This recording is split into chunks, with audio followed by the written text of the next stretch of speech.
السلام علیکم ورحمۃ اللہ وبرکاتہ۔ لقد کان لکم فی رسول اللہ اسوۃ الحسنہ، جیسے کہ اللہ تعالیٰ فرماتے ہیں کہ رسول اللہ صلی اللہ علیہ وسلم کی زندگی تمہارے لیے ایک مکمل کمپلیٹ نمونہ ہے۔ تو ہم لوگ رسول اللہ صلی اللہ علیہ وسلم کی بایوگرافی پڑھ رہے ہیں۔ پچھلے ہفتے ہم نے کیا دیکھا تھا کہ رسول اللہ صلی اللہ علیہ وسلم ہجرت کر کے مدینہ تشریف لائے تھے۔ تو جب آپ مدینہ تشریف لائیں تو اس وقت تمام لوگوں نے، مدینہ میں جتنے بھی مذاہب کے لوگ ہیں، سب میں سے اوس اور خزرج والوں نے جو ہے رسول اللہ صلی اللہ علیہ وسلم پر ایمان لایا تھا اور انہوں نے آپ کو اپنا بادشاہ تسلیم کر لیا تھا۔ جبکہ ہمیں پتہ ہے کہ اس وقت وہاں پہ مدینہ میں جنگ بواس چل رہی تھی اور اس جنگ میں جو ہے بہت سارے لوگ مارے جا رہے تھے۔ تو اس کا حل ڈھونڈنے کے لیے انہوں نے ایک بادشاہ مقرر کیا تھا، اپنے میں سے ایک بادشاہ چنا تھا، عبداللہ بن ابی کو۔ تو اس کو اب تاج پہنانے والے ہی تھے یہ لوگ کہ رسول اللہ صلی اللہ علیہ وسلم تشریف لے گئے، تو تمام لوگوں نے پھر آپ صلی اللہ علیہ وسلم کو اپنا بادشاہ مقرر کر لیا۔ آپ صلی اللہ علیہ وسلم جب مدینہ گئے تو بہت ساری چیلنجز کا مقابلہ کرنا پڑا۔ سب سے پہلی بات تو یہ تھی کہ وہاں پہ جو انصاری لوگ تھے، جو مدینہ کے رہنے والے تھے، اور یہ مہاجرین، سب کا الگ الگ مائنڈ سیٹ تھا، تو ان کو ایک کرنا تھا تاکہ یہ آپس میں پیار محبت سے رہ سکے۔ تو اس کے لیے آپ صلی اللہ علیہ وسلم نے کیا قدم اٹھایا؟ بردرہڈ کا، مواخات کا، کہ ایک انصاری اور ایک مہاجر کو بھائی بنا دیا۔ ایسے کر کے ایک انصاری ایک مہاجر بھائی ہو گیا، تو آپس میں محبت بڑھ گئی۔ اور دوسری جو ایک پریشانی آ گئی تھی کہ اتنے سارے لوگ جو ہجرت کر کے آئے تھے مدینہ میں، تو مدینہ کی معاشی حالت بہت خراب ہو گئی تھی۔ اس کو دور کرنے کے لیے بھی یہی بردرہڈ ہی اللہ کے رسول نے تجویز کیا کہ اگر ایک آدمی کو کھانا کھلائے گا تو اس پہ کوئی برڈن نہیں پڑے گا۔ تو یہ دو مسائل جو ہیں وہ سالو ہو گئے۔ تیسرا جو ہے، وہاں پہ مدینہ میں اور بھی قبیلے کے لوگ تھے جو ایمان نہیں لائے تھے، اور چوتھی چیز جو تھی وہ وہاں کے یہود تھے جو بہت ہی ڈینجر تھے، یعنی سب سے بڑے کھلے دشمن تھے یہود۔ لیکن چونکہ رسول اللہ صلی اللہ علیہ وسلم کا استقبال اس طرح سے ہوا تھا کہ وہ کوئی قدم نہیں اٹھا پا رہے تھے یہود، تو یہودیوں کو قابو میں کرنے کے لیے پہلی تو اسٹریٹجی اللہ کے رسول نے کیا اپنائی کہ بیت المقدس کی طرف رخ کر کے نماز پڑھنا شروع کیا۔ تو یہودیوں کو کیا لگا کہ یہ ہمارے ہی مذہب میں ہے، کیونکہ ہمارے قبلے کو فالو کر رہے ہیں۔ پھر جب اللہ کے رسول نے دیکھا کہ یہ یہودی جو ہے قریش کے ساتھ مل کے نقصان پہنچا سکتے ہیں، تب آپ صلی اللہ علیہ وسلم نے میثاق مدینہ کر لیا۔ میثاق مدینہ میں کیا کیا کلازز رکھی گئی، اس کی جو مین کاؤز تھی، جو وجہ تھی میثاق کی، وہ یہ تھی کہ مدینہ میں امن کو قائم کرنا ہے۔ تو مدینہ کو جو ہے ایک پیسفل سٹی ڈکلیئر کر دیا گیا کہ تمام لوگ جو ہے وہاں کے، چاہے وہ مشرکین ہو، یہودی ہو یا مسلمان ہو، سب اپنے اپنے مذہب کو فالو کر سکتے ہیں۔ لیکن اگر مدینہ پہ کوئی حملہ کرے گا باہر سے، تو یہ تمام لوگ یونائٹ ہو کر مدینہ کو دفاع کریں گے، ڈیفنس کریں گے۔ تو یہ ہو گیا میثاق کا فائدہ۔ یہ سب کچھ کیوں کیا اللہ کے رسول نے؟ کیونکہ آپ چاہتے تھے کہ پہلے اپنے گھر کے حالات کو سدھار لی جائے، اپنے قدم جما لی جائے وہاں پہ۔ کیونکہ آپ دیکھیے قریش مکہ جو ہے سب سے بڑے دشمن ہے اللہ کے رسول کے، اور قریش کی کیا پوزیشن تھی وہاں پہ؟ جیسے آج امریکہ کی ہے پوری دنیا میں، سپر پاور تھا وہاں پہ، تمام عرب ممالک قریش کے انڈر میں تھے۔ تو یہاں پہ قریش سے ٹکر لینے کے لیے آپ کو مدینہ میں سب کو یونائٹ کرنا ضروری تھا۔ تو اس لیے پہلے آپ نے اپنے گھریلو معاملات کو درست کیے، تاکہ ان تمام مذاہب کو لے کے پھر ہم لڑیں گے قریش مکہ سے۔ تو آپ اب تک جو ہے جنگ کے فیور میں نہیں تھے۔ جب یہاں پہ قدم جم گئے مدینہ میں، تو اب آپ صلی اللہ علیہ وسلم نے سوچا کہ اب میں یہاں آرام کرنے کے لیے تو آیا نہیں ہوں، کہ مدینہ کی ٹھنڈی ٹھنڈی ہوائیں کھاؤں. آپ نے اس وقت ڈیسائیڈ کیا کہ اللہ تعالیٰ نے مجھے جس مقصد کے لیے بھیجا ہے اب اس مقصد میں آگے بڑھنا چاہیے. اور وہ مقصد کیا تھا؟ اللہ کی زمین پر اللہ کی حکومت کو قائم کرنا. اور اس میں آگے بڑھنے کے لیے سب سے پہلے کیا کرنا تھا کہ اللہ کا جو گھر ہے یعنی خانہ کعبہ جو بتوں کا گڑھ بن چکا تھا اس کو پاک صاف کرنا پڑے گا. تو اس کے لیے اب قریش والے اتنے بھولے تو تھے نہیں کہ کہہ دیتے کہ آپ آ جائیے اور لے لیجئے کعبہ کو. تو وہاں کعبہ کو کیپچر کرنے کے لیے جنگ کی ضرورت تھی. تو آج ہم لوگ باقاعدہ جنگ کے بارے میں پڑھیں گے کیونکہ ہلکا پھلکا سب کو ہی پتہ ہوگا. ہم لوگ تھوڑا سا ڈیپلی لیں گے. جب مدینہ آپ صلی اللہ علیہ وسلم آئے تو کیا ہوتا تھا؟ سب سے پہلے تو اللہ کے رسول نے مسجد نبوی کی تعمیر کر لی تھی. جب نماز کا وقت ہوتا تو تمام لوگ ایک مقررہ وقت پہ جا کے نماز ادا کر لیتے تھے اور اعلان کر دیا جاتا تھا کہ اللہ کے رسول آ گئے ہیں، آپ سب آ جائیے. ایک دن صحابہ اکرام سب مل کر فیصلہ کرتے ہیں کہ ایسا کب تک چلے گا، یعنی کہ اللہ کے رسول آئے اور سب کو پھر خبر دینا پڑتا ہے. تو انہوں نے ڈیسائیڈ کیا کہ کچھ اعلان ہونا چاہیے، جیسے نصارہ اعلان کرتے ہیں یا پھر یہود اعلان کرتے ہیں اس طرح ہمیں بھی اعلان کرنا چاہیے. نصارہ جو ہے لکڑی کے وہ اس میں بجاتے ہیں، کچھ اس طرح کا ان کا اذان ہوتا ہے.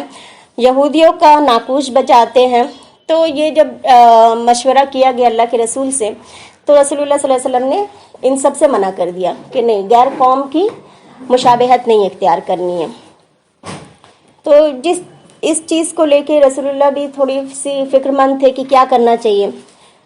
تو صحابہ ان کو دیکھ کے اور بھی فکر مند ہوئے. تو ایک صحابی جو ہے وہ گھر میں جاتے ہیں اور جا کے سوتے ہیں. جب سوتے ہیں تو ان کو خواب میں اذان کے کلمات سنائے گئے. تو وہ آ کر جو ہے اللہ کے رسول سے کہتے ہیں کہ میں یہ کلمات سنتا ہوں خواب میں کہ اللہ اکبر لا الہ الا اللہ. تو اللہ کے رسول کہتے ہیں کہ تم اونچی جگہ پہ جا کے بلال کو اپنے ساتھ لے جاؤ اور اس کلمات کو دہراؤ، بلال اس کو زور سے ادا کرے گا. تو جب آپ جا کر وہ کلمات وہ صحابی بولتے ہیں تو حضرت بلال جو ہے بہت تیز آواز سے پھر بولنا شروع کرتے ہیں. تو جب یہ اذان کے کلمات پورے مدینے میں سنائی پڑتی ہے تو حضرت عمر کے کانوں میں بھی سنائی دیتی ہے.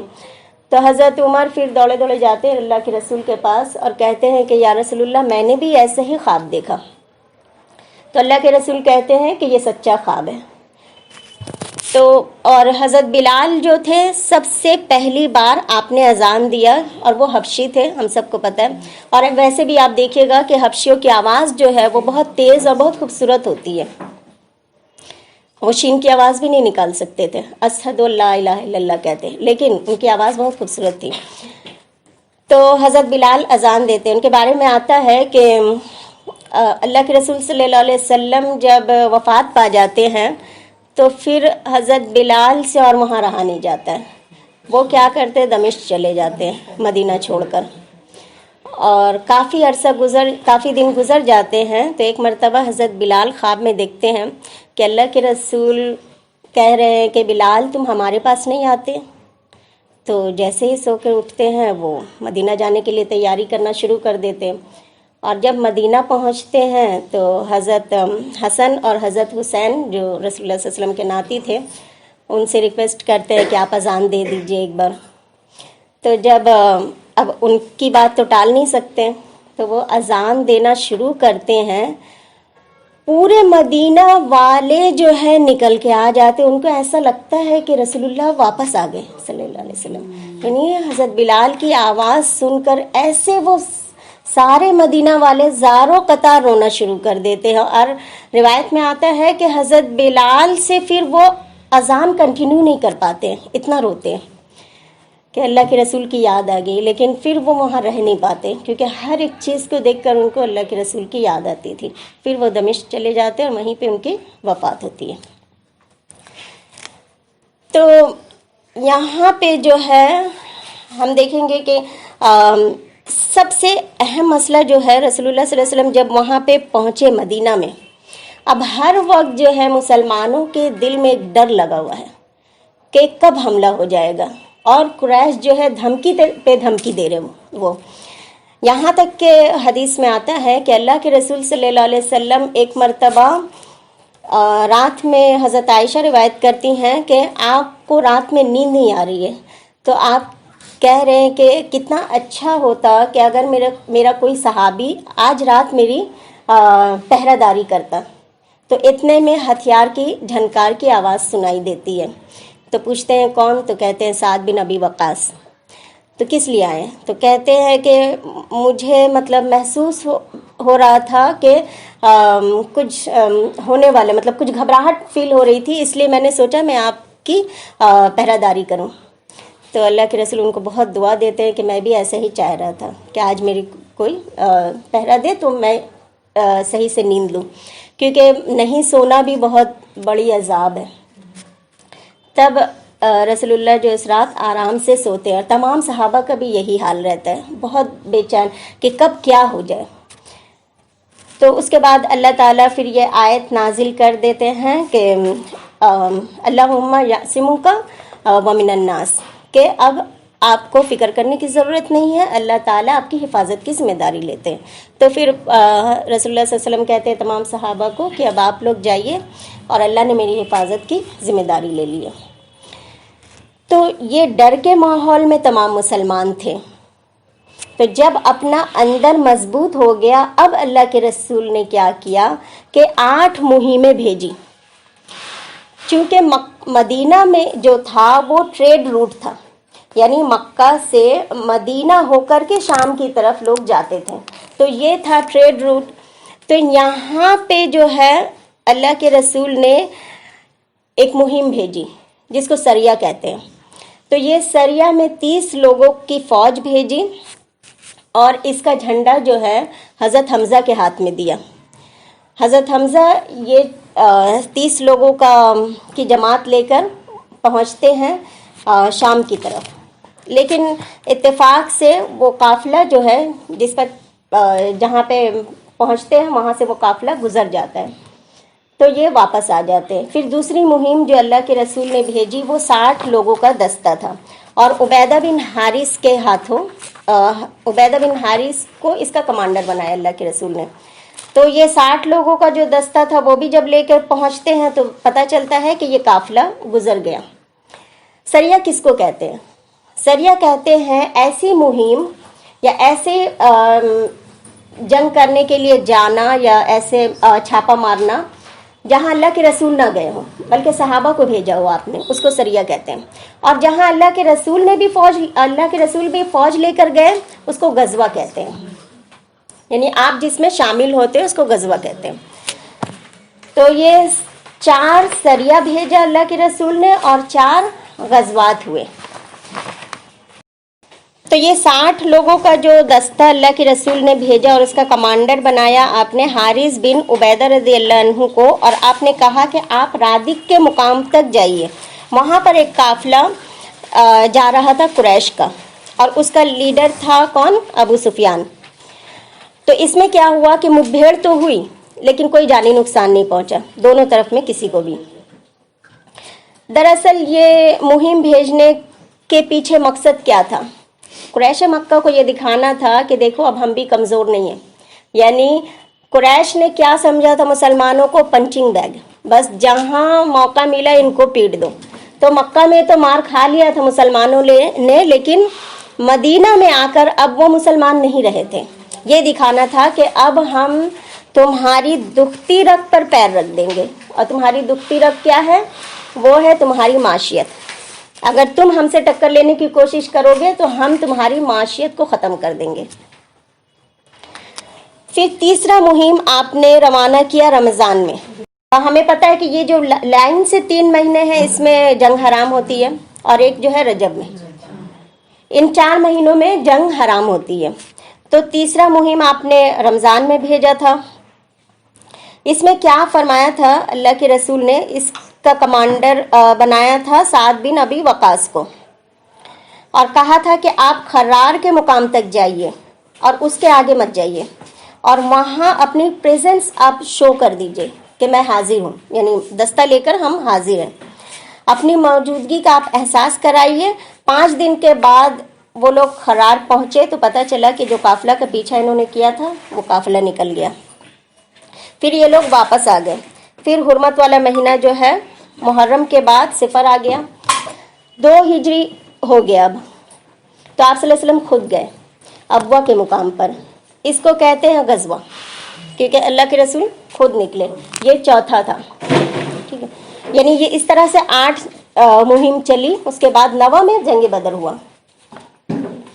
تو غزوہ جو ہے اللہ کے رسول جب گئے تو وہ غزوہ کہلایا۔ تو ابوا کے مقام پر جب رسول اللہ صلی اللہ علیہ وسلم نے قافلہ کا پیچھا کیا تو وہ بھی نکل گیا تھا۔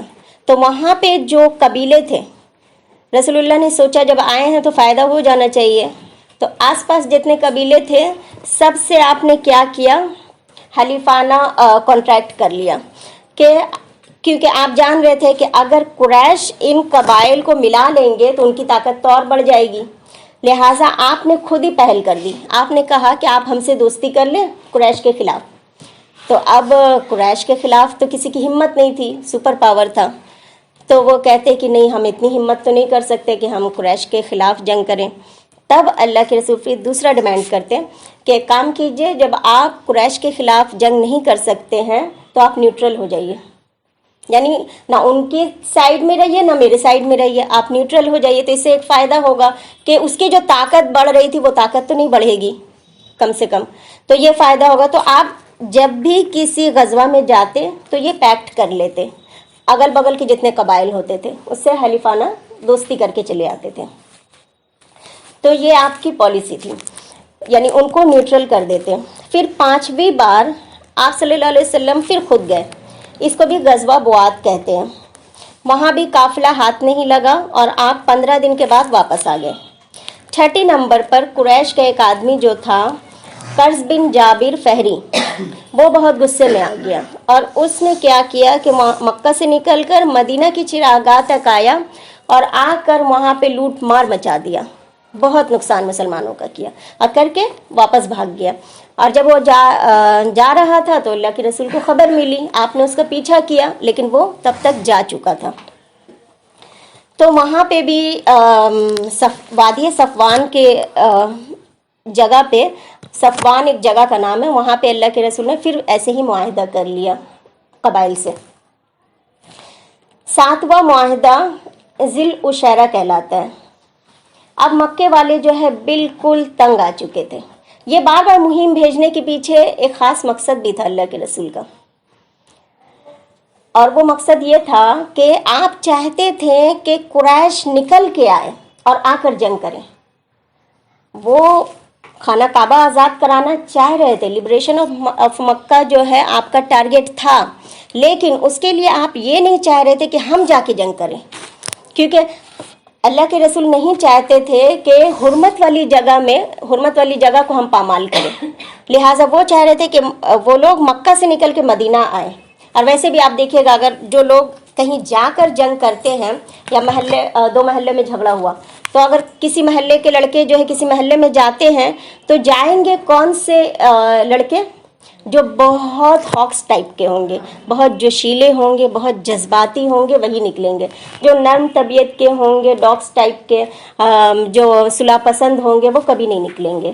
تو جائیں گے، چند لوگ ہی جائیں گے، لیکن جس محلے میں جا رہے ہیں وہاں پہ جتنے بوڑھے بزرگ ہیں، بچے ہیں، عورتیں ہیں، سبھی نکل آئیں گی دفاع کے لیے۔ تو فائدہ اس میں ہوگا۔ اور مسلمانوں کی تعداد کتنی تھی؟ آٹے میں نمک کے برابر تھی۔ قریش اتنی بڑی تعداد، مسلمانوں کی تعداد بالکل مختصر۔ تو اس لیے آپ یہ اسٹریٹجی اپنا رہے تھے کہ وہ لوگ نکل کے آئیں تو ہم جنگ کریں گے، تو ہم جیت پائیں گے۔ تو اس لیے بار بار ان لوگوں کو یہ پرووک کیا جا رہا تھا، ایک طرح سے وہی سمجھ لیجئے۔ تو یہ لوگ جو ہے اب ذی العشیرہ کا جو 7واں مہم چلا، یعنی اس میں کیا ہوا، ذی العشیرہ، اب مکے والے جو ہے تنگ آ گئے تھے۔ 6 مرتبہ ان لوگوں نے حملہ، وعلیکم السلام، ان لوگوں نے حملہ کیا مسلمانوں نے، اور وہ 6 مرتبہ بچ گئے تھے۔ تو ان لوگوں نے سوچا کہ اب ہمیں بھی کچھ کرنا چاہیے، تو اب مسلمانوں سے لڑنے کے لیے انہوں نے بہت بڑی تیاری شروع کی. اس کے لیے اب جب جنگ کرنے کے لیے سب سے زیادہ اہم چیز کیا ہوتی ہے؟ پیسوں کی ضرورت ہوتی ہے. ٹھیک ہے، فوج تیار کرنا ہے، ہتھیار ہے، تمام چیزیں، تو اس کے لیے بڑی رقم کی ضرورت ہے، بڑی کیپٹل کی. تو انہوں نے ایک مشورہ کیا اپنے پارلیمنٹ میں کہ قریش کے جتنے بڑے بڑے سردار ہیں یا جتنے بھی سردار ہیں سب جو ہے بھاری رقم کنٹریبیوٹ کریں، اور جتنے مہاجرین جو تھے مکہ سے جو آئے تھے مدینہ مسلمان، وہ جو اپنا گھر بار چھوڑ کے آئے تھے، جو دولت جائیداد چھوڑ کے آئے تھے، ان کو بھی انہوں نے بیچ دیا. بیچنے کے بعد جو رقم نکلا اور سب تمام سرداروں نے جو کنٹریبیوٹ کیا، تمام رقم کو ملا کر انہوں نے ایک کیپٹل جمع کیا. اور کہا جاتا ہے کہ وہ اتنی بڑی رقم تھی، 250 کلو سونا ہو گیا، اتنی بڑی رقم ہو گئی. اور انہوں نے سوچا کہ ہم بار بار چھوٹی چھوٹی جماعت لے کے جاتے، تجارت کرتے ہیں، اور کبھی انہوں نے اگر حملہ کر دیا، کیونکہ اب تو ہم سیف نہیں ہیں، تو ایک بڑی تجارت کی جائے تاکہ ہم جو ہے زیادہ فائدہ کمائیں. تو یہ سوچ کر انہوں نے یہ کیا کہ اس بار جو ہم رقم جمع کر رہے ہیں اس کو کوئی یوز نہیں کرے گا، اس کو ہم استعمال کریں گے مسلمانوں سے لڑنے کے لیے. لہٰذا 1000 اونٹ پہ یہ رقم لاد کر ابو سفیان اس کا جو ہے کمانڈر تھا، وہ لے کر نکلا. کہاں؟ شام کی طرف سفر کرنے کے لیے. اس کی خبر رسول اللہ صلی اللہ علیہ وسلم کو مل گئی. تو آپ کیا کیے کہ وہاں سے مدینہ سے نکلے اور اس کا پیچھا کرتے ہیں. اور ہمیں پتہ ہے کہ ابو سفیان جو اس وقت تک مسلمان نہیں ہوا تھا، لیکن یہ بہت چالاک شخص تھا. تو جب آپ کو رپورٹ مل گئی تو آپ 200 مجاہدین کو لے کر آپ نے پیچھا کیا ذوالعشیرہ تک کے مقام پر، لیکن وہ قافلہ نکل گیا تھا. جب وہ قافلہ نکل گیا تو 8واں اور آخری مہم جو ہوا وہ سریہ نخلہ ہوا. سریہ نخلہ کہلایا، یعنی آپ صلی اللہ علیہ وسلم نے کمانڈر اس میں کس کو بنایا؟ عبداللہ بن جہش کو، اور 11 ساتھی دیے اور 6 اونٹ دیے، یعنی 2 آدمی ایک اونٹ پر اور 2 آدمی ایک اونٹ پر، ایسے کر کے انہوں نے سفر کیا.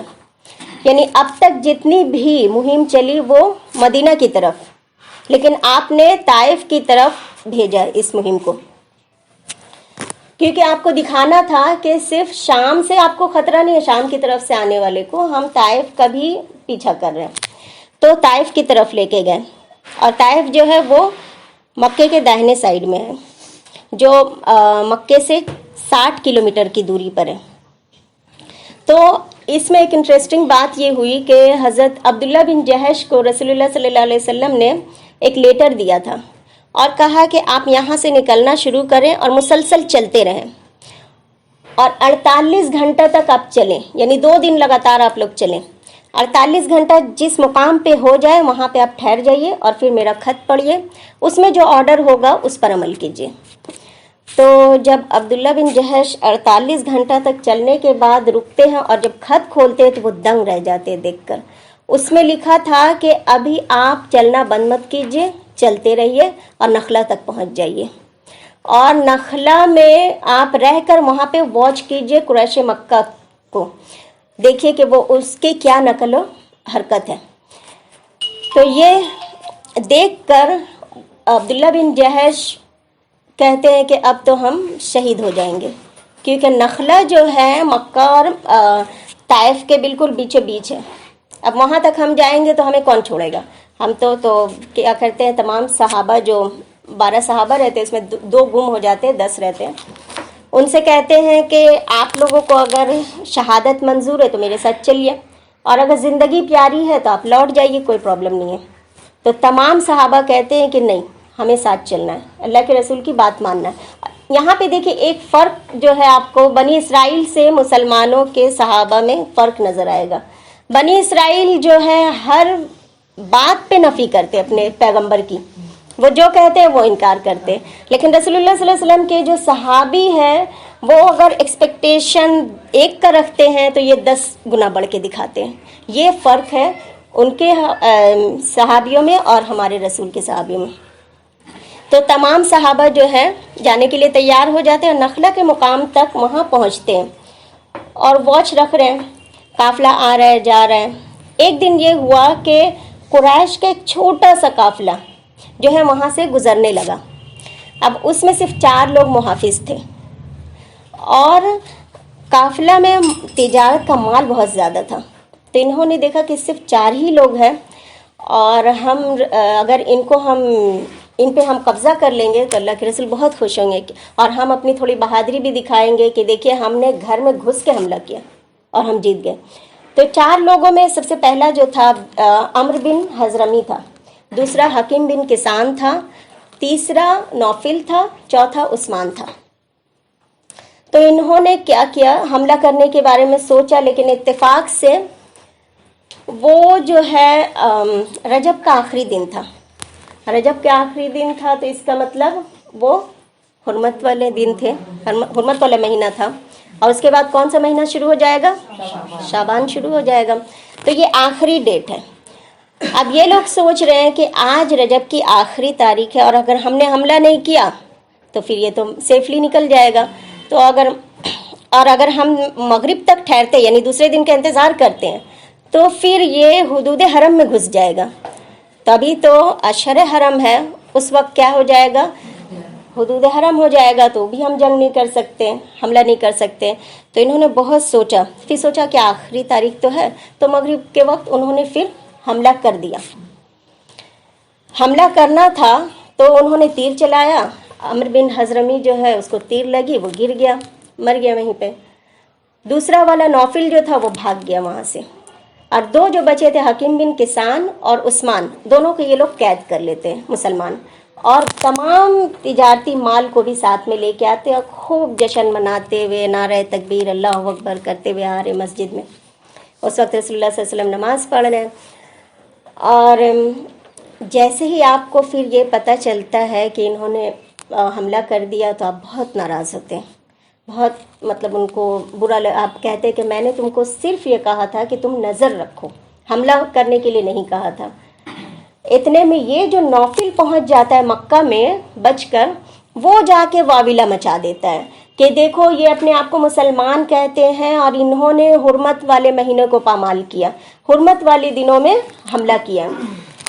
تو تمام مکہ والے جو ہے کہتے ہیں کہ یہ کیسے نبی ہو سکتے ہیں، یہ نبی ہو ہی نہیں سکتے، جو یہ اپنا دستہ جو ہے حرمت والے مہینے میں بھیج رہے، جبکہ سب کو پتہ ہے کہ یہ حرمت کا مہینہ جو ہے یہ ابراہیم علیہ السلام کے دور سے چلا آ رہا ہے اور خود کو ابراہیم کے پیروکار کہتے ہیں، تو یہ کیسے نبی ہو سکتے ہیں۔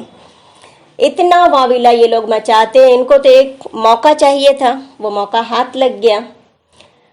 تو اللہ کے رسول ناراض تو ہوتے ہیں مگر کوئی ایکشن نہیں لیتے ان صحابہ کے پر، یعنی کوئی سزا نہیں دیتے، ہاں مالی تجارت کو بھی ہاتھ نہیں لگاتے ہیں۔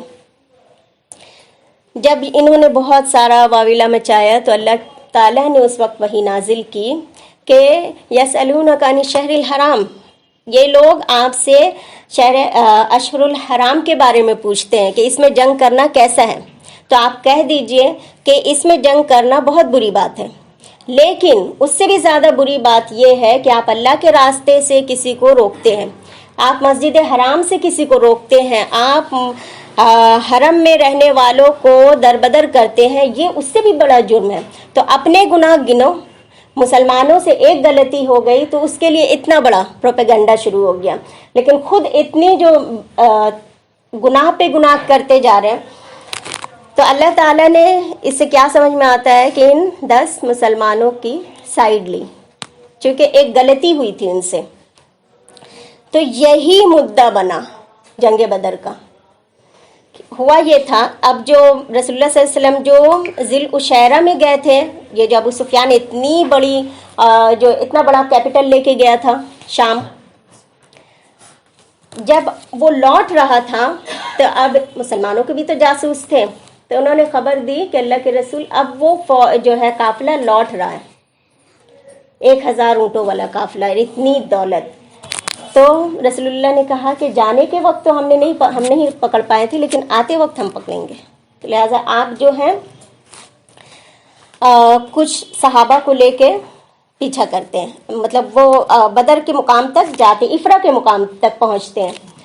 وہاں پر پہنچ کر آپ نے اپنے 2 آدمیوں کو دوڑایا کہ آپ جا کر پتہ کر کے آئیے کہ وہ قافلہ ابھی کہاں پہنچا ہے۔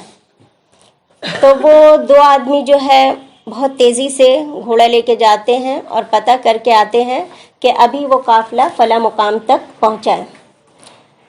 اور اس وقت جو ہے اللہ تعالیٰ یہ وحی نازل کر دیتے ہیں کہ ہو سکتا ہے کہ آپ سے جنگ کے لیے قریش مکہ نکل آئے۔ اس وقت تک کوئی بات نہیں ہوتی ہے۔ یہاں پہ اتنی بڑی جو ہے اتنا بڑا کیپٹل لے کے ابو سفیان آ رہا تھا، وہ بہت چالاک آدمی تھا، اپنے قافلے کے بہت آگے آگے رہتا تھا پتہ کرنے کے لیے کہ کہیں کوئی حملہ نہ کر دے۔ تو وہ کافی آگے تھا، وہاں پہ جب وہ جاتا ہے پتہ کرنے کے لیے کہ کہیں کوئی قافلہ نکلا تو نہیں ہے ہمارا پیچھا کرنے کے لیے، تو وہاں پہ 2 لڑکیاں جو ہے آپس میں جھگڑ رہی تھی کسی مقام پر۔ تو ایک کہہ رہی تھی کہ تم نے میرے سونے کا ہار گم کر دیا، تو دوسری کہہ رہی تھی ٹھہرو صبر کرو، ابھی جو قافلہ گزرے گا اس سے میں خرید کے تم کو دے دوں گی وہ ہار۔ تو ابو سفیان سن لیتا ہے اور کہتا ہے کہ کون سا قافلہ گزرے گا؟ تو کہتے ہیں کہ ابھی جو ہے بہت بڑا قافلہ گزرنے والا ہے، سونے سے لدا ہوا قافلہ ہوگا جو تجارت کر کے آ رہا ہے شام سے۔ تو ابو سفیان پوچھتا ہے تمہیں کیسے پتہ؟ تو وہ کہتے ہیں کہ یہاں پہ 2 آدمی آئے تھے، ٹیلے کے اوپر بیٹھے تھے، وہ لوگ بات کر رہے تھے۔ تو ابو سفیان بولتا ہے ٹیلے کے اوپر؟ وہ گھوڑا دوڑا دیتا ہے ٹیلے کے اوپر اور جا کر دیکھتا ہے تو اونٹ کی مینگنی گری تھی، اس کو وہ اٹھاتا ہے جو سوکھ جاتا ہے، اس کو توڑتا ہے تو اس میں دیکھتا ہے کھجور کی گٹلی ہے۔ تو وہ کہتا ہے کہ وافر مقدار میں کھجور جو ہے وہ مدینے میں ہی ہے، اور مدینے کے لوگ ہی اپنے اونٹوں کو کھجور کھلاتے ہیں اور دوسری جگہ نہیں۔ تو ہم پر اگر حملہ مسلمان جو ہے ہم پر حملہ کرنے کی سازش کر رہے ہیں، لہٰذا وہ اپنے اونٹ کو لے کر جاتا ہے اور زمزم نام کے ایک آدمی سے کہتا ہے کہ تم تیزی سے جاؤ اور قریش میں کو کہہ دو کہ ہم پر حملہ ہونے والا ہے، تو ہمارے لیے لشکر بھیجے۔ یہ اور تیزی سے پہنچتا ہے اور قریش میں جیسے ہی جا کر کہتا ہے کہ قافلہ جو ہے مشکل میں ہے، مسلمان حملہ کرنے والے ہیں، سب سے پہلے جو ہے ابو جہل تمام ہاکس ٹائپ کے لوگوں کو لے کر پارلیمنٹ میں اپنے بیٹھ کر میٹنگ کرتا ہے، کہتا ہے کہ اب ہمیں انہیں چھوڑنا نہیں چاہیے، تمام سردار تیار ہو جائیے، ہم مسلمانوں سے جنگ کریں گے۔ تو اس میں جو ڈاگس ٹائپ کے لوگ رہتے ہیں، تھوڑا نرم مزاج یا بزدل سمجھ لیجئے، یا پھر مصلحت کو سمجھنے والے لوگ، تو وہ کہتے ہیں کہ اتنی جلد بازی میں کام مت کرو۔ تو لیکن یہ جو ہے ابو جہل اب اس سے برداشت نہیں ہوتا، کہتا ہے کہ اب ہم عمرو بن حضرمی کے موت کا بدلہ لے کر رہیں گے، تو ہمیں جنگ کرنا ہے۔ تمام بڑے بڑے سرداروں کو وہ تیار کر لیتا ہے، 1300 لوگوں کو تیار کرتا ہے ابو جہل، اور جس میں جو ہے حضرت عمر رضی اللہ عنہ کا جو قبیلہ تھا وہ تیار نہیں ہوتے، کیونکہ عمر رضی کا دبدبہ رہتا ہے تو ان کے انڈر میں وہ قبیلہ تیار نہیں ہوتا۔ بنو ہاشم بھی تیار نہیں ہوتا ہے جو رسول اللہ کا قبیلہ ہے، لیکن جبراً وہ کہتا ہے کہ نہیں چلنا ہی پڑے گا، ورنہ جیسے ہم لوگوں نے بائیکاٹ کیا تھا آپ لوگوں کا پھر کر دیں گے۔ لہٰذا بنو ہاشم بھی تیار ہو جاتے ہیں اور 1300 لوگوں کا لشکر لے کے نکلتا ہے۔ اب رسول اللہ صلی اللہ علیہ وسلم کو اللہ تعالیٰ وحی کر دیتے ہیں کہ آپ کے ایک طرف قافلہ ہے، ایک طرف لشکر ہے، ڈیسائیڈ آپ کو کرنا ہے کہ آپ حملہ قافلہ پر کریں گے یا لشکر پر۔ لیکن ایک خوشخبری اللہ تعالیٰ کہتے ہیں کہ میں آپ کو ایک بشارت دے دیتا ہوں، آپ جس کسی پر حملہ کریں گے جیت آپ کی ہوگی۔ جب یہ مل جاتا ہے کہ کنفرمیشن کہ اللہ تعالیٰ کہہ رہے کہ جیت ہماری ہوگی، اب رسول اللہ جو ہے تمام صحابہ کو بلاتے ہیں وہاں پہ، اب بلا کے میٹنگ کرتے ہیں کہ کیا کرنا چاہیے، مشورہ دو۔ تو حضرت اب تمام صحابہ کی رائے کیا تھی؟ قافلہ، کیونکہ ویسے بھی ایک انسانی یہ ہوتا ہے کہ دولت ہے، پہلے دولت کو مطلب یہ کر لے، اس کے بعد ہم لشکر سے بھیڑیں گے۔ تو تمام کی یہی خواہش تھی کہ ہم قافلہ کو پہ حملہ کریں، اس میں لوگ بھی کم ہیں، ہم جلدی فتح یاب ہو جائیں گے اور دولت بھی ہمارے ہاتھ لگ جائے گی۔ لیکن جب رسول اللہ صلی اللہ علیہ وسلم یہ بتا دیتے ہیں تو حضرت ابوبکر کہتے ہیں کہ آپ کی جو مرضی، اگر لشکر پہ حملہ کرنا ہے تو ہم اس کے لیے تیار ہیں، لیکن رسول اللہ کہتے ہیں کہ مشورہ دو۔ پھر حضرت عمر اٹھ کے تقریر کرتے ہیں، بہت اچھی تقریر، پھر آپ کہتے ہیں کہ مشورہ دو. پھر مقداد بن عمرو جو انصاری تھے وہ اٹھ کے تقریر کرتے ہیں کہ یا رسول اللہ آپ یہ مت سمجھیے کہ ہم بنی اسرائیل کی قوم ہے کہ نبی کچھ کہے اور ہم کچھ. آپ ہمیں سمندر پہ جانے کے لیے کہیے گا, سمندر تک لے جائے گا, ہم سمندر میں کود جائیں گے آنکھ بند کر کے, آپ چلیے. پھر کہتے ہیں آپ خوشی تو ہوتی ہے, پھر کہتے ہیں مشورہ دو. تو سعد بن معاذ جو انصاری کے جو سردار رہتے ہیں وہ سمجھ جاتے ہیں. وہ کہتے ہیں کہ یا رسول اللہ کیا آپ کو ایسا لگ رہا ہے کہ آپ کا اشارہ ہم انصاریوں کی طرف ہے, کیونکہ اب تک جتنی بھی مہم گئی تھی اس میں انصاری نہیں گئے تھے, اس میں صرف مہاجر تھے. تو اور جو جب بیعت عقبہ ہوا تھا, عقبہ ثانیہ ہوا تھا, تو کیا وہاں پہ طے پایا تھا, وہاں پہ جو عقبہ ثانیہ ہوا تھا اس معاہدے میں یہ طے پایا تھا کہ اگر باہر سے کوئی آ کے مدینہ میں حملہ کرے گا تو ہم سب مل کر لڑیں گے, لیکن یہ نہیں طے ہوا تھا کہ ہم مدینہ سے نکل کے جا کے لڑیں گے. اس لیے آپ کو تشویش ہو رہی تھی, انصاریوں سے پوچھ رہے بار بار. تو سعد بن معاذ بہت اچھی تقریر کرتے اور کہتے ہیں کہ آپ جو ہے ہمیں جہاں چلنے کے لیے کہیے گا ہم وہیں چل پڑیں گے, اور ہم ایسے ثابت کریں گے کہ آپ کی آنکھیں ٹھنڈی ہو جائیں گی. تو رسول اللہ صلی اللہ علیہ وسلم کا چہرہ جو ہے خوشی سے سرخ ہو گیا, اتنے خوش ہوئے, اور آپ نے کہا کہ اب میں اپنی رائے دوں تو میں لشکر کی طرف جاؤں گا. تو سب نے کہا کہ ہم لشکر کے لیے تیار ہیں. تو آپ کے ساتھ کتنے صحابی تھے؟ 313 صحابی تھے. اور آپ اسی وقت جو ہے بدر کے مقام تک آپ پہنچنے کے لیے آپ نے چلنا شروع کیا تمام صحابیوں کو لے کر. اور یہ چونکہ جنگ نہیں تھی, نکلے تھے کس لیے, یہ ایک مہم تھی, یعنی چھاپا مارنے کے لیے یا مہم سمجھ لیجئے. یہ جنگ کی نیت سے نہیں نکلے تھے, ورنہ تو پھر کیا ہوتا کہ تمام کو نکلنا بالکل کمپلسری ہو جاتا. اس میں کیا تھا کہ جو نکلنا چاہتا ہے وہ نکلے, اس لیے بہت ہی مختصر صحابی تھے, 313 ہی تھے, جس میں صرف 82 جو تھے وہ مہاجرین تھے اور 231 جو تھے وہ انصار تھے.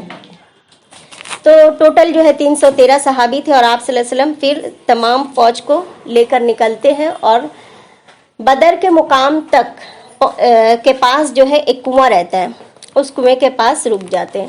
تو اس میں ایک صحابی پوچھتے ہیں کہ یہ جو آپ کنویں کے پاس رکے ہیں تو یہ اللہ کا آرڈر ہے یا آپ نے اپنی مصلحت کے تحت یہاں پہ آپ نے رکنا پسند کیا؟ تو آپ کہتے ہیں کہ نہیں, میں مصلحت کے تحت میں یہاں رکا ہوں. تو وہ صحابی کہتے ہیں کہ میرا مشورہ یہ ہے کہ بدر تک جتنے کنویں راستے میں ملیں گے ہم سب کنویں کو بند کرتے چلیں, آخری کنویں پہ جا کے ہم قبضہ کر لیتے ہیں, تاکہ جب قریش اپنا لشکر لے کے آئے بدر کے مقام پر تو ہم تو اپنے کنویں سے پانی پئیں اور ان کو کوئی کنواں نہ ملے. تو آپ نے کہا بہت اچھا مشورہ ہے. تو اس سے یہ ثابت ہوتا ہے کہ اللہ کے رسول مشورہ مانا کرتے تھے, مشورہ کیا کرتے تھے. تو آپ نے یہ نہیں کہا کہ آپ مشورہ دے رہے ہیں, میرا مشورہ صحیح ہے. تو آپ پھر اس صحابی کے کہنے کے مطابق وہاں تک جاتے اور آخری کنویں پر آپ نے اپنا ڈیرا لگایا اور تمام کنویں کو پاٹ دیا. اور یہاں سے ابو جہل جو ہے 1300 لوگوں کو لے کر پہنچتا ہے. ابو سفیان جو ہے وہ وہاں سے جو قافلہ لے کر جا رہا تھا, جب اس کو وہ کیا کرتا ہے, ایک تو خبر بھیج دیتا ہے کہ جنگ کرنے کے لیے, اس پر بھی وہ کیا احتیاطی تدابیر کرتا ہے کہ بالکل ساحل سمندر کے کنارے ہوتے ہوئے وہ اپنا قافلہ گزار لیتا ہے. اور جب اس کا قافلہ مدینے سے گزر گیا, اب وہ خبر بھیجتا ہے قریش کو کہ ہم لوگ سیف ہو گئے, ہم پہ کسی کا حملہ نہیں ہوا, جنگ کرنے کی ضرورت نہیں ہے. جب یہ خبر ابو جہل کو پہنچتی ہے تو وہ کہتا ہے نہیں, اب ہم سب تیار ہو گئے, اب ہم کسی حال میں جنگ کو نہیں روکیں گے, ہم نکلیں گے. تو کیا ہوتا ہے کہ ابو سفیان جو ہے اس جنگ میں شریک نہیں ہوتا ہے, اور ایک سردار جو رہتا ہے وہ نہیں شریک ہوتا ہے, وہ ابو لہب بہت جو ہے ڈرپوک ٹائپ کا رہتا ہے. تو وہاں پہ یہ ہوتا ہے کہ یا تو آپ سردار لوگ نکلیے, یا پھر اگر آپ کوئی مجبوری میں ہے تو اپنی جگہ میں کوئی قرض دار کو بھیج دیجئے یا کوئی قیدی کو بھیج دیجئے.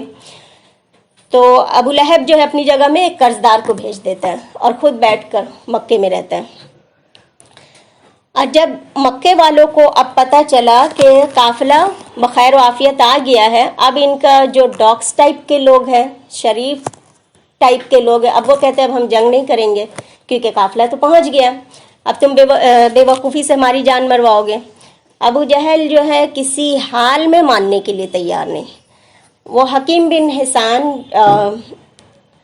جو ابو البختری، وہ جو رہتا ہے جا کے پہلے تو ربیہ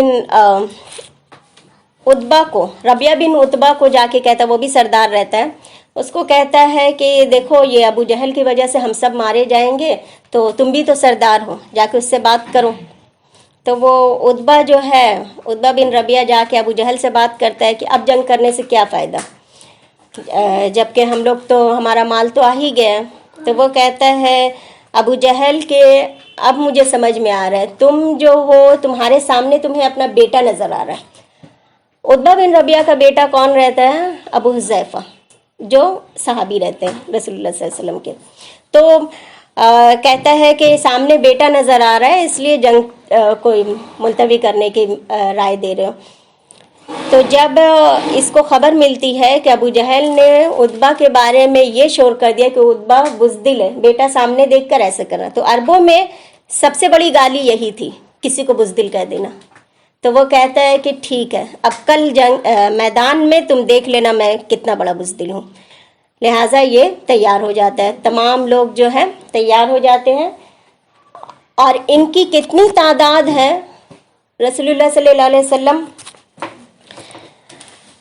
تمام صحابہ جو اپنے کنویں پہ خیر سے ہیں، اور ان کو جو ہے یہ لوگ قریش جو ہے وہاں تک آتے ہیں، تو ان کے جو دو غلام رہتے ہیں قریش کے، وہ لوگ پانی بھرنے آتے ہیں کنویں پہ، تو مسلمان کیا کرتے ہیں کہ ان دو غلاموں کو قید کر لیتے ہیں، اور قید کر کے رسول اللہ صلی اللہ علیہ وسلم کے پاس لاتے ہیں کہ یہ قافلہ کا آدمی ہے، ہم ان کو پکڑ کے لائے، خوب مارتے ہیں دونوں غلاموں کو، اور یہ لاکھ کہہ رہے کہ نہیں بھائی ہم لوگ جو ہے وہ لشکر کے آدمی ہیں، وہ کہتے نہیں تم قافلہ کے ہو، بتاؤ قافلہ کہاں ہے۔ تو رسول اللہ صلی اللہ علیہ وسلم جب آتے ہیں، کہتے ہیں کہ جب مار کھاتے کھاتے وہ دونوں غلام تھک جاتا ہے، وہ کہتا ہے ہاں ہم قافلہ کے ہیں۔ تو اس وقت آپ صلی اللہ علیہ وسلم کہتے ہیں کہ جب یہ سچ کہہ رہا تھا تو تم لوگ مان نہیں رہے تھے، مار رہے تھے، جب وہ اس نے جھوٹ کہا تو تم لوگوں نے چھوڑ دیا، کیونکہ اب مار کھاتے کھاتے تھک گیا، کہنے لگا کہ جو تم چاہو وہی ہے ہم۔ تو اللہ کے رسول کہتے ہیں کہ نہیں، یہ لشکر کا آدمی ہے، اللہ تعالیٰ نے وحی کی کہ یہ لشکر کا آدمی ہے۔ تب رسول اللہ صلی اللہ علیہ وسلم پوچھتے ہیں کہ بتاؤ قریش میں جو لوگ جہاں پہ جمع ہے وہاں کتنی اونٹیں ذبح ہوتی ہے روز کھانا کے لیے؟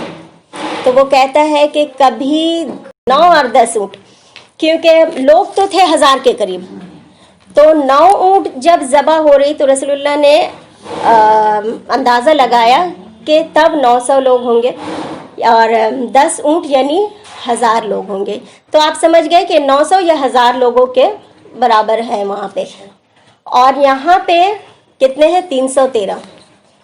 اس سے لوگوں کا اندازہ آپ نے لگا لیا۔ اب جب جنگ کی تیاری ہونی شروع ہوئی تو اللہ تعالیٰ نے بھی کچھ کام ایسا کر دیا کہ مسلمانوں کو بہت راحت ملی۔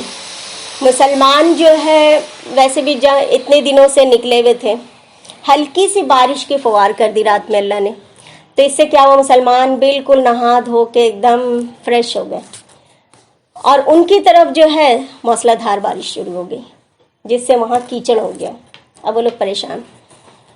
اور رات کے وقت اللہ کے رسول جو ہے تہجد میں اٹھتے ہیں اور بہت گریہ وزاری سے دعا کرتے ہیں، اور تمام صحابہ اکرام نہا دھو کے بالکل آرام اور پرسکون نیند لے رہے ہیں، اور اللہ کے رسول جو ہے رو رو کے دعا کر رہے ہیں کہ اللہ نے فتح کا وعدہ کیا ہے۔ تو اس وقت جو ہے اللہ یہاں پہ مسلمان پرسکون اس لیے کیونکہ اللہ نے فتح کا وعدہ کر دیا، اور ان کو نیند ہی نہیں آ رہی قریشیوں کو کہ کل کیا ہوگا، کل زندہ رہیں گے نہیں رہیں گے ان کا۔ اور ویسے بھی آپ دیکھیے گا کہ جب نیند پوری ہو جاتی ہے تو انسان کو بہت سکون اور راحت ملتی ہے اور بالکل فریش ہو جاتا ہے۔ جب صبح ہوتی ہے حضرت سعد بن معاذ کہتے ہیں کہ اللہ کے رسول ہم لوگ اتنے 313 لوگ ہیں اور ان کی فوج اتنی بڑی ہے، تو ہم ایسا کرتے ہیں کہ آپ ایک ٹیلے پہ چڑھ جائیے، اب وہاں پہ ہم لوگ آپ کا پہرا دیں گے، یعنی اگر فرض کیجئے کہ ہم ہارنے لگے تو آپ کو بھی وہ لوگ ختم کر دیں گے تو اسلام ختم ہو جائے گا۔ تو اس طرح کیا ہوگا کہ آپ کو اگر محفوظ کر دیں گے تو مدینے میں بھی بہت سارے مسلمان ہیں جو آپ کا ساتھ دیں گے، ہم دوبارہ ایسی جنگ کر سکتے ہیں۔ تو آپ کو محفوظ کرنا زیادہ ضروری، تو آپ کو مشورہ اچھا لگتا ہے تو ٹیلے پہ آپ کو محفوظ کیا جاتا ہے، جہاں سے آپ دونوں فوجوں کو دیکھ رہے ہوتے ہیں، اور 7 دن معاذ جو ہے ان کی حفاظت میں رہتے ہیں۔ تو صبح اللہ کے رسول صف بندی ایسے کرتے ہیں کہ مسلمانوں کو ایسے کھڑا کرتے ہیں کہ آپ جب سورج نکلے گا تو سورج جو ہے آپ کے پیٹھ پہ پڑے گی، ان کی آنکھوں پہ پڑے گی، اور دوسری صف بندی میں سب سے پہلے صف جو ہے وہ تیر انداز کو رکھتے ہیں، دوسری صف میں نیزہ والوں کو رکھتے ہیں، اور کہتے ہیں کہ تم شروعات مت کرنا، یعنی شروعات جو ہے وہ قریش کریں گے۔ وہ لوگ دور سے دوڑتے ہوئے آئیں گے، آدھا 1 کلومیٹر سے جب دوڑتے ہوئے آئیں گے تو وہ تو بالکل تھک کے نڈھال ہو جائیں گے، تم تازہ دم رہنا، جب وہ تمہارے قریب آ جائے تب تم تیر چلانا، اور ایک بھی تیر فالتو نہیں ضائع ہونا چاہیے۔ تو اس طرح سے، اور جب وہ گروپ ہٹ جائے دوسرا گروپ آئے تو پھر نیزہ والوں کو کہا۔ تو اس طرح اتنی اچھی پلاننگ کی آپ نے، اتنی اچھی صف بندی کی۔ دوسرا دن ہوتا ہے تو اللہ کے رسول فجر کے وقت پھر اللہ سے دعائیں کر رہے ہیں فتح یابی کی، تو حضرت ابو بکر کہتے ہیں کہ یا رسول اللہ حسبک حسبک، اللہ تعالیٰ ضرور ہمیں فتح دیں گے۔ تو رسول اللہ صلی اللہ علیہ وسلم کہتے ہیں کہ ابو بکر تم خوش ہو جاؤ، کیونکہ جبرائیل گھوڑے پہ سوار ہو کے آ گئے ہماری مدد کو، کیونکہ آپ ٹیلے پہ کھڑے ہیں، سب کچھ آپ دیکھ رہے ہیں۔ تو ایک مٹی اٹھاتے ہیں، ایک مٹھی مٹی اٹھاتے ہیں، کنکری والی مٹی اٹھا کے قریش کی طرف پھینک دیتے ہیں۔ روایت میں آتا ہے کہ قریش کا ہر آدمی کے آنکھ پہ وہ مٹی پڑتا ہے، تو اللہ تعالیٰ قرآن میں کہتے ہیں کہ وہ مٹی آپ نے جو پھینکا تھا وہ آپ نے پھینکا تھا، اگر رسول اللہ پھینکتے تو وہاں تک پہنچتا، اتنی دور کیسے پہنچ گئے؟ وہ اللہ نے ہر کی آنکھوں میں پہنچایا مٹی۔ اب جو ہے جنگ دونوں طرف اسٹارٹ ہو گئی، ہم لوگ میدان جنگ میں ہیں، دونوں طرف سے جو ہے قریش میں جو ہے سب سے پہلے 1 to 1 جنگ ہو رہی ہے، اس کے بعد مبارزت ہوگی۔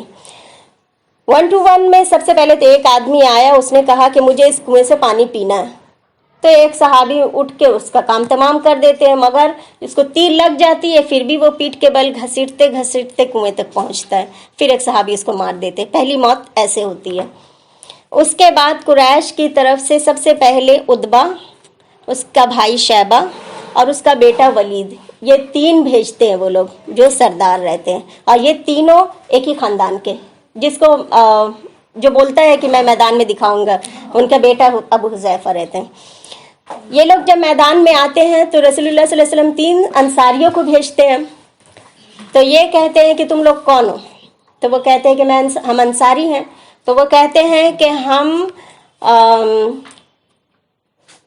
اس سبزی کھانے والوں سے ہم بات نہیں کرتے، ہمیں ہمارے خاندان کے لوگوں ہم مقابلہ کریں گے اپنے خاندان کے لوگوں سے، تم مہاجرین کو بھیجو۔ تو رسول اللہ صلی اللہ علیہ وسلم پھر کیا کرتے ہیں،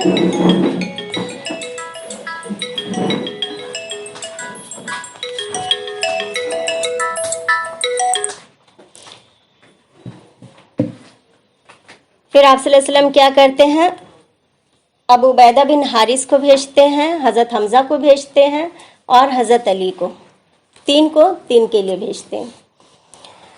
ابو عبیدہ عتبہ بن ربیعہ سے ان کا مقابلہ ہوتا ہے، دونوں ایجڈ رہتے ہیں، حضرت حمزہ سے شیبہ کا، اور ولید سے حضرت علی کا، یہ دونوں نوجوان رہتے ہیں۔